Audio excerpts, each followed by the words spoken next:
After this election, I believe that we're going to have control of the House and Senate and the White House again. I think Republicans will be in charge of a unified government, and we will restore sanity to those accounts and make sure that doesn't happen. But that was a decision that Mayorkas and Harris and Biden made at a time when the American people need those resources and not illegals over the open border that they created. So there'll be a lot more said about that. Right now, we want to focus on the rescue of the people that still need it, and recovery, and debris removal and all the rest. Yes, sir. Question for Mr. Edwards, actually. In terms of obviously, and I know there's been a lot of misinformation that we've been hearing, especially in North Carolina over the last couple of weeks in general, but I know one thing specifically, I know you've condemned a lot of that, saying misinformation is wrong, the fact that this is happening is a bad thing. But we have heard from former President Trump talking about the fact that he believes $750 is the most people are getting from FEMA at any point. And this is people who lost their homes. So what do you say to that when you hear that from former President Trump, a Republican, as this continues? I have found that there's a lot of confusion with the way that FEMA works and the benefits that they offer, how we get people back on their feet. What happens is, and I've actually been shoulder to shoulder with FEMA workers while they've been taking applications. Folks that have been displaced walk up to a FEMA station, they make an application. There's no point of verification at that point. We then put them in a system in FEMA, and so that we can get a few bucks in their pocket immediately. If they've got an account number and a routing number, they can get $750 to meet the immediate needs. They can buy a few groceries, put some gas in their car, put some time on their cell phone, or whatever's necessary. That's the way this works, and I think that's responsible to the American taxpayer as well. We're reacting to the needs of the people on the ground, but then we go and we make all the other verifications that we need to determine if somebody's eligible or should get something else. In terms of the rumors that are out there, I attribute that to just good old-fashioned storytelling. All of us have been through an exercise where somebody said something to somebody else, and by the time that story got traded over 4 or 5 times, it turned into something different. I have chased every rabbit hole that's been brought to my attention where folks have said that FEMA turned something away or refused to do this or confiscated that, and I found every single one of those to be false. None of them have been corroborated at all. Just want to follow up on that, but do you condemn what former President Trump was saying about that $750 and that's all that these people are being given from FEMA? I am saying what I know, and I've actually worked with the FEMA agents and learned the process myself. This is my first natural disaster, and it's been a very educational process. I think all of us out there need to understand the way that it works. So that's what I've learned.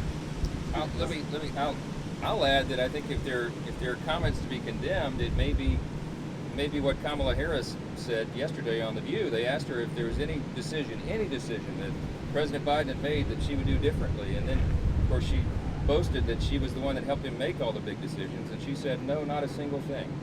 I think that's something to be condemned, because I wonder what the families of the 13 service members who are lost in Afghanistan would say about that answer. I wonder what the families who are having a hard time putting groceries on the table would say about that right now. I wonder what people in the path of the storm of Helene would say about the fact that it took days for them to receive services that they desperately needed. It seems like Kamala Harris would rethink that answer. Maybe she'll correct it. I hope she does. But in the meantime, what we need to do right here, right now, is focus on taking care of the people and not let politics get in the way of it, but make sure they get the resources that they need, and make sure, again, that all of the funding that Congress gave to the administration flows to the people that need it. That's what we need right now. Mr. Johnson, just because you answer that question. Speaker Johnson, I want to stay on this question of resources right now. You're absolutely right. These businesses need it. The administrator with the U.S. Small Business Administration toured this area, also upstate South Carolina, where we are based in Fox, Carolina, saw the devastation that businesses here are facing right now on the ground. She is saying, along with President Biden's administration that the SBA is specifically going to run out of funds so they can write checks for these small businesses and homeowners applying for loans. What is your message to those small businesses, and do you anticipate maybe bringing Congress back before recess ends? Well, the way the SBA loan program, this is another, source of confusion. The way the SBA loan program works is that it is a lifeline, a vital lifeline for small businesses, which is the heart and soul of the American economy. And Congress, everybody here, all of us, and I think this is bipartisan, we are going to do everything necessary to take care of our small business owners. But the way the loan program works is that is money that comes from the federal government. It supplements insurance payouts, okay? So obviously, we're only 13 days past the storm. It takes a while for all these small businesses to work through that process, submit their claims to their insurers, and work through all of that. And then the SBA loan program kicks in. And so the SBA has plenty of money right now to serve the immediate needs, and those that are being submitted already, they'll work on. And when Congress returns to session right after the election, that'll be one of the first agenda items that we have to address. So of course, we'll replenish that fund. We'll have to. Because the magnitude of this storm is larger than anyone probably expected. And let's not forget, another one is about to hit Florida as we speak. I mean, it's going to hit tonight. So Congress is going to have a lot on its plate to address, but Congress will, because we're going to provide principled leadership and do what is necessary to take care of America first. When we say America first, that's what we mean. We have to take care of our own household, our own house, metaphorically, before we talk about the rest of the neighborhood. Mr. Johnson, only because you jumped in on... Rich McHugh with News Nation. So some of the leaders in the office want to know, some of the leaders, former military, that are helping deliver aid to communities, say the number one problem that they're facing is that they need funds released so that the people in this community can get it without the red tape. They are referring to the FEMA, and people aren't being able to communicate with FEMA. Is there anything that you or Congress can do to address that? We have been trying to address that. I'll give you an example. The question was, if you didn't hear it, people here on the ground are really desperate for this relief. The funds that are available to FEMA that they should be using and dispersing, as I mentioned earlier, they're not doing quickly enough.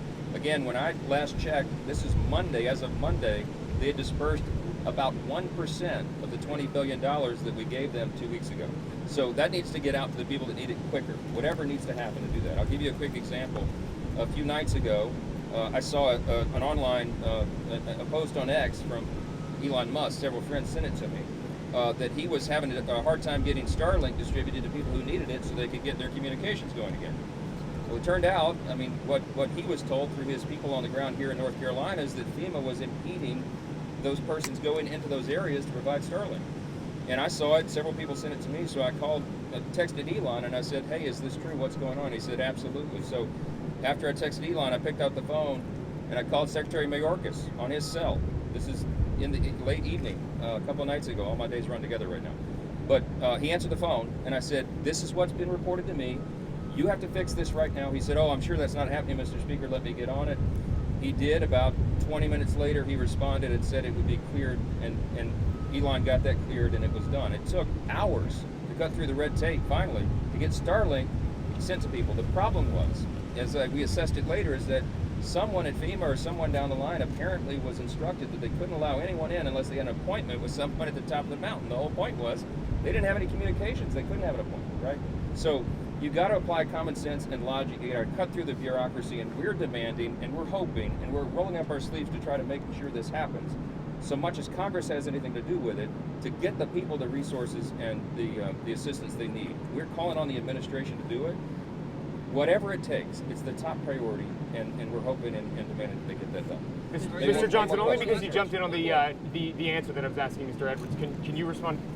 Is what former President Trump was saying about the 700? We already addressed that. Another question? You did. Was it accurate or not? No, you didn't answer. I've already talked about that issue. Is there another question? Speaker, you're kind of contradicting what. No, listen, Senator President Tillis- Trump is expressing his frustration about the lack of resources being provided here. Was what he said That's accurate? what we're saying as was well. what he said accurate? President Trump is referring to the $750 that Representative Edwards just explained that is an immediate No, he said that was assistance to total, people that is sir. provided. Let me tell you what I'm There's hearing more. from a Go ahead, local Tom. police chief, all right? Excuse me, a first responder. Yeah. This is not in a major county like Buncombe County. When they went and applied, first of all, there was a person with a clipboard.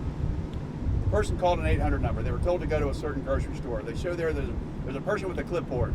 That person says, this is a FEMA piece of paper, but I'm not with FEMA and I can't help you. Once they finally figured out where FEMA was, this was 3 days ago, they filled out paperwork. They said, we think we can give you not $750, but $300. Some of that, ladies' friends, could only get nothing. So it's a real problem. We think it's getting better, but it's too slow. That's why we want to give gratitude to the private sector who was first on the scene, whether it's nonprofits, American Red Cross, the Samaritan's Purse, or North Carolina neighbors helping North Carolina neighbors. Then government, which often is slow, is now coming online, and it's being more helpful. We're grateful for these FEMA workers that are on the ground, but I'll tell you what, the bureaucracy at the top has slowed things down from the very beginning. I like where it's headed, but the decision from the Kamala Harris and the Biden White House has been very slow. But is that amount accurate? That's all I'm asking. The one that I just told you was accurate. No, That what was I'm saying is $300. 750 total accurate. Is that number from former President Trump about that is all that is given to homeowners For who have some, been I'm totally sure it'll be displaced? true. Totally. Look, guys, we have just talked about an area the size of Massachusetts that's under threat. I talked to a farmer yesterday. After 70 years, he's shutting down business. We've got people hurting here, and that's your focus? I think I'd it's like more- to hear from people who are going to talk about how we recover, how we get the resources where they need to be. You can work on that story. We need to work on rebuilding North Carolina, and I would appreciate questions that are focused on that subject. And when you write that story, go ahead and mention that President Trump has been here, has donated his own personal resources, and offered help to the people here more than Biden and Harris did. Biden was on the beach, I think, and Harris, last I checked, she was having a beer with Stephen Colbert last night. So that's where their priorities are. One last question on real topics here. Thank y'all again for being here. These gentlemen here and our colleagues in the House and Senate. I mean, these members of Congress have been working overtime. They will continue. They're here to serve the constituents. We're really proud of that, and we're grateful. And I just want to say the parting thought here is that Congress is not going to forget the people of this area. We know Western North Carolina has been struck hard. I've seen it myself. I and these gentlemen will take this message back to our colleagues, and we will ensure that people get the resources and the help they need. Thank y'all so much for being here.